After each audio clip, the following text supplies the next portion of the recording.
आफताबे मारफत ए नुक्तादा ने मारफत रे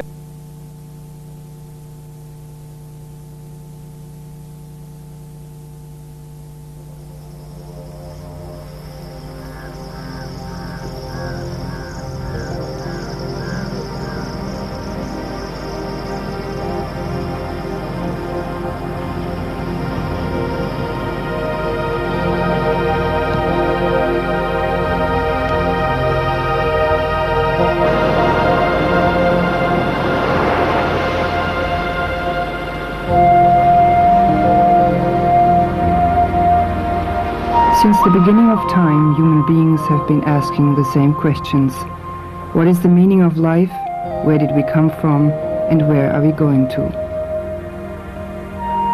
Ever since that time, we have been moved by the yearning for something that exceeds our grasp. Where human beings reach the limits of their understanding, where the nameless begins, that is where they suppose God to be.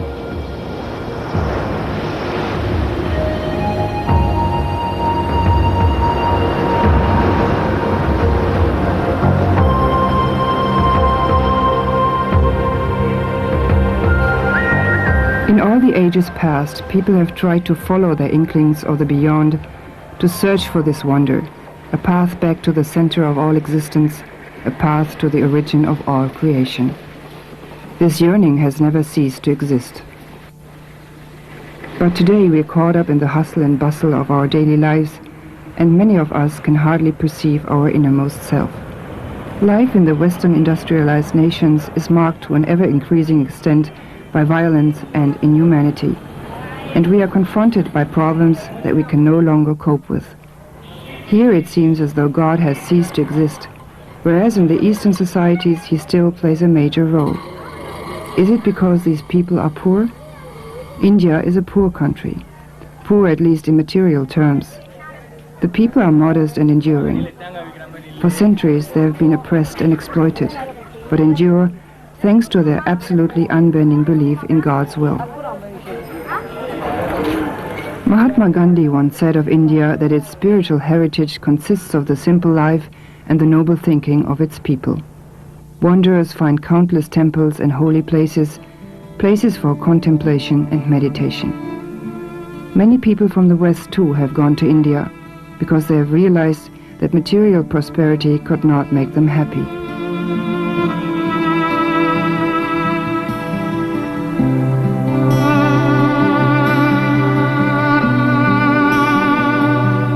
Our search for meditation led us to Madras in the south of India. Madras is the fourth largest city of the subcontinent and more relaxed than the cities of the north. The climate is already tropical. Here they follow a daily ritual, an early morning walk. And among all the walkers we also find the man whose path and purpose in life are the focus of this film. Parthasarathi Rajagopalachari was born in 1927, the first son of a respected Brahmin family. After studying in Calcutta and Benares, he ultimately became a sales manager in one of India's largest industrial companies. He got to know Europe on business trips, starting in the early 50s. In 1964, he met Sri Ramchandra, a great spiritual teacher who led a quiet, secluded life in northern India, with a small circle of disciples. Rajagopalachari accompanied his master for many years. Before leaving this life, Ramchandra appointed Parthasarathi as his successor. The one-time disciple became the spiritual master himself. Rajagopalachari lives together with his family under a single roof. People come from all over the world to meet Parthasarathi, or Chari as he is affectionately called, and to appeal to him for help. Not an easy task to inherit. As a rule, the people are initially looking for guidance in regard to their personal problems. Spirituality is something that has remained to a large extent unknown, especially in the Western cultures, and is often confused with religion or philosophy. All religions preach that there can be only one God, but each religion says the God of that religion is the only God and the true God. Therefore, they have tried to convert people to their religion. In spirituality, we have no God with a name, no God with a form, no God with attributes. It is an abstraction, the abstraction of the ultimate potential to which a human being can rise. This we call spirituality. This type of yoga is called Sahaj Marg in Hindi, which can be translated as simple way, a spiritual path that is followed in the midst of daily life. This meditation leads not to withdrawal from the world, but to a more realistic approach to life, even though the goal remains the highest goal aspired to by yoga since time immemorial, namely the rediscovery of one's own divine origin. When Chari met Ramchandra for the first time, he was surprised about the simple life that the old man led. Ramchandra, who was called Babuji by his disciples, lived all his life in Shahjahanpur, a small, somewhat poor city in the northern state of Uttar Pradesh.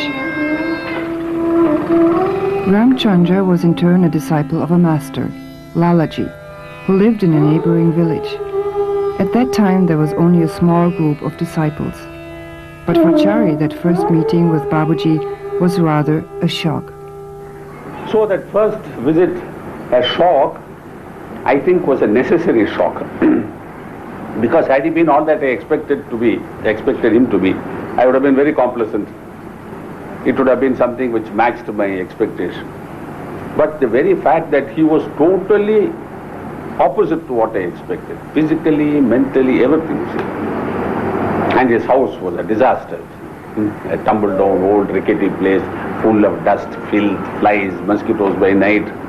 I mean, I don't know how I stood that for 2 days. But those 2 days made me, because it brought me to a sense of reality. So in that sense, that first shock was, I think, the best training I received from him. Then, of course, I sort of fell in love with the old man, and the rest is everywhere. It is this love that continues to support Parthasarathi even today, and that gives him the strength he needs to continue in his master's footsteps. The once small group of disciples has meanwhile grown to number about almost 25,000 members around the world. Chari himself still takes care of the major portion of the administration work and the correspondence with hundreds of centers around the globe. The office in the second story of his house is equipped with all the machines a modern office needs: computer, copier, telefax.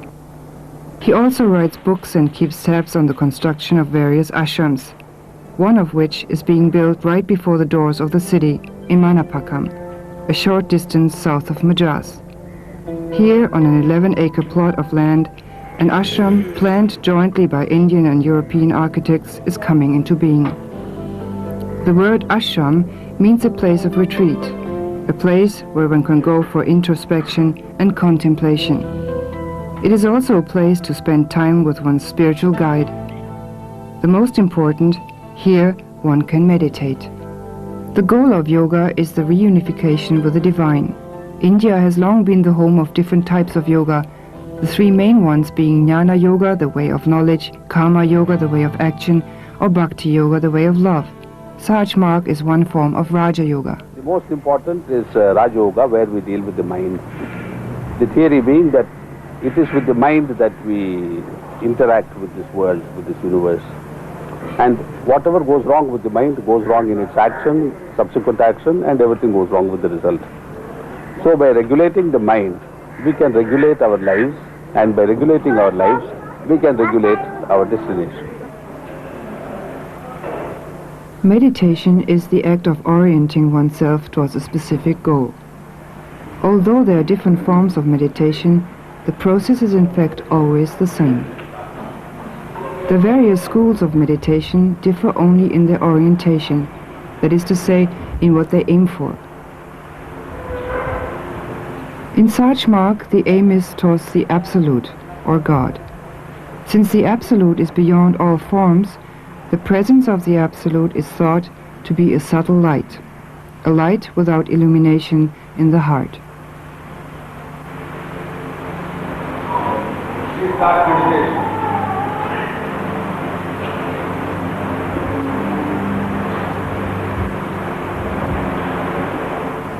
Following the old prescription that we become what we meditate upon, If you meditate on stone, you become stone. If you meditate on love, you become love. If you meditate on God, you become God. But the absolute God, without any conceptual possibilities, is difficult to meditate upon. So my master said, He is present in the heart of everything. He must be in your heart too. His presence sheds divine effulgence, as we call it. What he used to say, light without luminosity. The essential feature of Sahaj Marg is the transmission. This is accomplished by the master who transmits divine essence from the center of his own heart into the heart of the disciple, or abhyasi in Sanskrit. This transmission of divine essence, which is called pranahuti, is supported through daily cleaning. Secondly, there is the system of cleaning, as we call it, which I have not found in the literature in any religion yet. By that, we are able to get rid of all what we call samskaras of the past, which we have accumulated by thoughts and actions, because every thought leaves an impression. Similarly, actions. You know, commonly you can have this experience that if you see something very tragic going on, it makes such an impression on your mind that you cannot get rid of it for sometimes months and years. Here it is cleaned off. It's as if you have a slate and you just wipe it clean with a wet rag. Now what is cleaning? We sit in a similar posture in the evening, comfortably, and imagine that all the day's accumulations, good, bad and indifferent, it doesn't matter what, are being washed out by His grace from behind us as smoke or vapor. It's a process of suggestion. And my master used to emphasize that you have to apply the will to this process. It is like when you have a jet of air and you want to wash out a vessel, you have to apply it in such a way that the air jet will be forced inside and will clean out the inside. If you are just playing it up here, the vessel here is not going to get clean. So we have to give a direction to this with our will force and positively imagine everything going out, and you will feel that you are much lighter at the end of the process. Here the transmission and the cleaning adjust themselves to each other so that you are progressively cleaner and progressively stronger. It's like climbing up, 1 foot here, 1 foot there, 1 foot here, 1 foot there. Each leg supporting the weight of the body till the leg is in place. So as the purity proceeds, the efficacy of the transmission to elevate you becomes faster and faster. It is like that famous equation in physics, for instance, acceleration as opposed to velocity. Just as a bird can fly only by using both of his wings, the life of a human being consists of two aspects, the material and the spiritual. Both should be harmonized. One of the main concerns of the Master is that mankind should live in harmony with nature, because all life is one, a truth taught by the wise men and saints of all ages. The effects of our disregard of nature and our unrestrained exploitation of its resources are becoming ever more painfully clear. This is why part of ashram life is devoted to the cultivation of plants, fruits and vegetables. Even though an ashram is intended primarily for meditation, it cannot exist without cooperative work. There are no fees in Sahaj Marg, but people who wish can make donations to support the work of the mission. For a few rupees, one can eat and drink in the ashram. Nothing fancy, just the basics. Many abhyasis bring their families, their children and their friends. Parthasarthi himself spends a large part of his time at the ashram with his family. Here he is speaking with his wife Sulojana. All the obligations relating to family and profession, the tasks and responsibilities we've taken on in our lives are part of the learning process. Meditation is not to be considered a way of fleeing from life. Our souls evolve through the external conditions of daily living, and it is the difficulties in particular from which we learn and grow the most. Spirituality says that problems should not be seen as obstacles, but as opportunities for growth. In Sahaj Marg, we experience that the strength we need to deal with difficult and painful situations is always available within ourselves. In meditation, we attempt to become still and thoughtless in order to free ourselves from the impressions and illusions of this world and to experience the essence, the divine presence within. By becoming free of thoughts and impressions, the mind regains its pristine state beyond time and space. Because it is the attachments in our lives that prevent us from unfolding our true spiritual potential. Now we are reacting to everything. We are reacting to our desires, we are reacting to our needs, we are reacting to our higher aspirations, if we have any. So there's a sort of a pull in three directions. So what happens, you know, in mathematics, when there are pulls from different directions, the body remains there if the pulls are equal. There is no progress in any direction. If one is stronger, well, there's a slight progress towards that direction. Now these are all on one plane. The physical, the existential plane. No, we have to go this way. So what happens? These pulls must go, and then this weakest of forces. See, yesterday we were discussing that gravity is called the weak force, and yet it holds the universe together. Whereas the thing which binds the molecules and the atoms together is called the strong force, and it's gone. It has no more strength. Its strength is over distances which are called, you know, quantum distances, like 10 to the power of minus 6 of a centimeter or a millimeter. No distance at all, physically speaking. But it is a strong force within those distances only. But this weak force is holding an enormous universe which you think of in terms of 20 billion light years in diameter.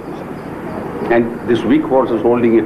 No, the weaker or weakest force is the spiritual force, the pull from above, which lasts life after life. If you don't obey it this life, you have to obey it the next life, or the next, or the next. Spirituality does not bother, you see, about your life. Because as Babuji used to say, if they don't come now, they will come in next life or after 4 lives, but they have to come. Why? Because that powerful force is there. To escape from the eternal wheel of life, one needs the help of a spirit.